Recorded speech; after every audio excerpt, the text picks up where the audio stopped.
Perkenalkan, nama saya Balia Nadine dengan NIM 2414300029 dari Teknik Mesin Kilang 2A. Kali ini saya akan mempresentasikan hasil mini skripsi dengan judul Perancangan Poros, Pasak, dan Pemilihan Bearing pada Pompa Sentrifugal Air. Dengan penguji dan pembimbing atas nama Pak Susilo Handoko dan Pak Bagus Bahtiar. Di slide pertama yaitu latar belakang.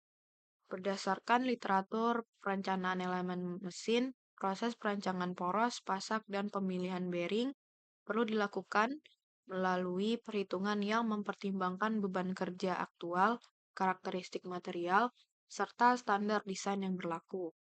Oleh karena itu, penelitian ini mengambil judul Perancangan Poros, Pasak, dan Pemilihan Bearing pada Pompa Sentrifugal Air karena objek ini memberikan contoh nyata bagaimana teori perencanaan elemen mesin diterapkan untuk menyelesaikan masalah teknik secara komprehensif. Singkatnya, saya mengambil judul ini berdasarkan literatur skripsi atas nama Piko Hamudin untuk memenuhi tugas akhir dari mata kuliah perencanaan elemen mesin agar mendalami materi tentang pompa sentrifugal. Kemudian, slide selanjutnya yaitu rumusan masalah. Yang pertama, membahas bagaimana merancang poros, pasak, dan bearing agar aman. Yang kedua, berapa dimensi yang tepat supaya komponen mampu menahan beban seperti radial dan aksial. Kemudian, ketiga, bagaimana menentukan ukuran pasak yang sesuai. Lalu, bagaimana memilih tipe bearing berdasarkan beban radial dan aksial. Seperti di latar belakang yang saya sebutkan sebelumnya, tujuan penelitian ini ditambahkan pertama menentukan desain poros, pasak, dan bearing pompa sentrifugal. Kemudian menentukan dimensi serta material yang sesuai agar komponen mampu menahan beban torsi dan gaya yang bekerja pada sistem pompa. Lalu, memberikan pemahaman mengenai hubungan antara desain mekanik dan performa operasional pompa, di mana penelitian ini atau tugas mini skripsi ini dilakukan untuk memenuhi tugas mata kuliah perencanaan elemen mesin dan memperdalam komponen-komponen pompa, yaitu pasak, poros, selanjutnya yaitu tinjauan pustaka. Yang pertama membahas poros, di mana poros merupakan elemen mesin yang berbentuk silinder dan mentransmisikan torsi. Dalam pompa, poros menggandeng atau mengkonek motor dengan impeller, di mana fungsi utama poros yaitu mentransmisi daya dan torsi dari motor ke impeller, kemudian menjaga balancing putaran antara komponen yang berputar, dan menopang beban mekanis dari impeller, serta gaya-gaya yang timbul selama proses pemompaan. Kemudian, tinjauan pustaka selanjutnya membahas pasak, di mana pasak berfungsi mengunci komponen putar seperti impeller agar berputar bersama poros tanpa adanya slip. Perlu diketahui, pasak lebih lunak daripada poros, di mana fungsi utama pasak yaitu menghubungkan dua komponen berputar secara mekanis, kemudian menghindari slip antar poros dan elemen yang digerakkan, lalu meneruskan daya dan momen puntir atau torsi secara efisien. Kemudian bearing atau yang bisa disebut dengan bantalan, di mana bearing ini merupakan komponen mesin yang menumpu poros agar tetap berada pada posisinya dan mengurangi gesekan antara bagian yang berputar dengan bagian yang diam. Lalu fungsi utama bearing yang pertama yaitu mengurangi keausan akibat kontak langsung antar komponen. Kemudian yang kedua menjaga ketepatan posisi poros. Yang ketiga meningkatkan efisiensi kerja sistem transmisi daya. Yang terakhir menopang beban mekanik agar distribusinya merata pada poros. Di bab selanjutnya membahas metodologi, di mana metodologi di sini saya menggunakan diagram alir. Yang pertama yaitu gambar diagram alir perencanaan poros. Yang kedua, diagram alir perencanaan pasak. Dan yang ketiga, diagram alir pemilihan bearing. Selanjutnya yaitu data dan spesifikasi pompa.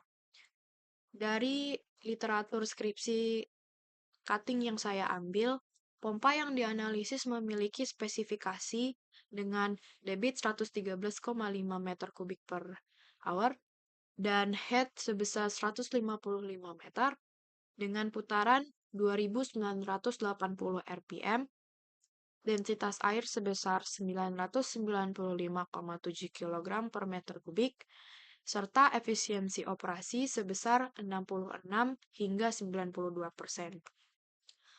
Setelah dihitung, didapat hasil perhitungan daya dan torsi sebesar pertama yaitu daya hidrolik didapat hasil 47,73 kW, daya pompa sebesar 72,32 kW, daya motor sebesar 79,87 kW. Dengan daya tersebut, dihitung torsi pada poros, didapat hasil 255,94 Nm. Nilai torsi ini menjadi dasar untuk menentukan diameter poros serta kekuatan pasang. Setelah mendapatkan hasil perhitungan daya dan torsi, maka hasil perhitungan selanjutnya yaitu desain poros, di mana dengan material ASTM A29C45N, tegangan geser izin sebesar 80 MPa, serta faktor koreksi sebesar 1,5 untuk km dan 2,3 untuk kt, perhitungan menunjukkan bahwa diameter poros aman merupakan 47 mm, di mana diameter ini cukup atau mampu menahan torsi dan momen lentur, serta aman terhadap konsentrasi tegangan di area fillet. Kemudian yang kedua, hasil desain pasak. Dari torsi poros diperoleh gaya tangensial sebesar 10,89 kN. Dengan panjang pasak minimum, dari gaya geser didapat 1,9 mm dan gaya tekan sebesar 17 mm tergantung dari nilai controlling. Dan secara manufaktur, dipilih pasak berukuran 12 x 8 x 47 mm. Pilihan ini memenuhi standar ISO 773 dan aman untuk torsi kerja pompa. Yang terakhir yaitu perhitungan atau pemilihan bearing, di mana perhitungan beban statis menunjukkan yang pertama beban statis ekuivalen sebesar 9,714 Newton dan kebutuhan minimal kurang lebih 14,6 kN. Di mana bearing yang dipilih dengan katalog yang sesuai, yaitu didapatkan bearing dengan kode NU313ECJ sebagai inboard bearing, kemudian 7313BECBJ sebagai outboard bearing. Keduanya aman untuk putaran tinggi sebesar 2.980 rpm dan mampu menahan beban radial dan juga aksial. Setelah didapatkan hasil perhitungan daya dan torsi dihitung akurat dan didapat hasil sebesar 79,87 kW dan juga torsi 255,94 Nm, di mana poros berdiameter 47 mm dan dikatakan aman untuk beban operasi. Kemudian pasak berukuran 12 x 8 x 47 mm memenuhi syarat geser dan tekan. Lalu bearing terpilih sesuai kebutuhan beban statis dan dinamis. Dan desain komponen memiliki faktor keselamatan yang memadai dan dapat meningkatkan keandalan pompa. Dari tinjauan teori bisa disimpulkan bahwa poros, pasak, dan juga bearing merupakan komponen kunci dalam sistem transmisi daya pompa sentrifugal.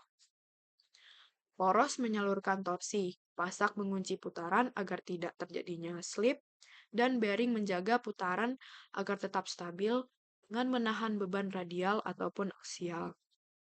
Ketiga teori ini menjadi dasar utama dalam menentukan kekuatan dan dimensi komponen yang dirancang. Sekian hasil presentasi saya.